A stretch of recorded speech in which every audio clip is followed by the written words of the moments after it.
Attention mga SSS pensioners, malaking pagbabago para sa schedule ng pension crediting ngayong buwan ng Disyembre. Mangyayari na. Yes po, para sa ating mga pensionadong kabilang sa pangalawang batch, no, mga second batch na may date of contingency o yung merong araw ng kapanganakan, araw ng pagkamatay, araw ng pagkasakit o araw ng pagkabalda mula 16 to last day of the month, sapagkat kayo po ang magkakaroon ng malaking pagbabago in terms of schedule po ng crediting ng pensyon ngayong Disyembre, no, dahil nga po ang inyong original schedule, which is December 16 dapat, no, kasi 16th day of every 16th day of the month po ang inyong tinatawag na monthly regular crediting schedule. Kaso nga lang po every December ay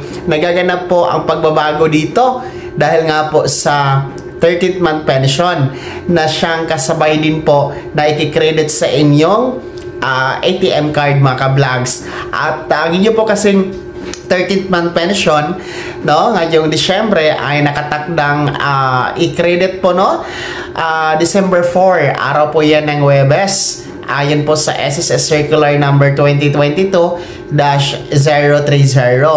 And alam naman natin na kapag Disyembre, isasabay talaga ang 13th month pension plus the regular pension ng December, no?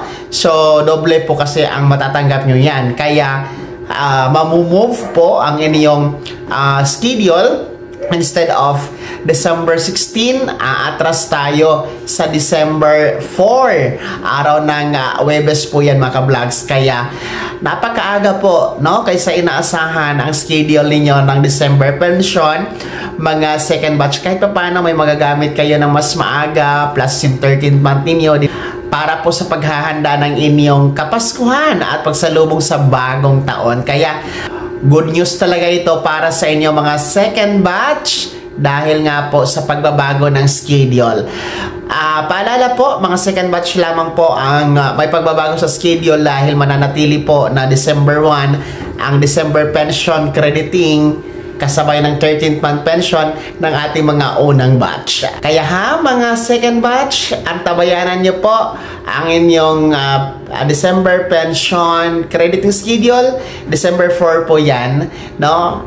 Kasabay na po ang inyong 13th month pension din po na katumbas ng halaga ng inyong isang buwang pensyon. Kaya good luck and God bless po.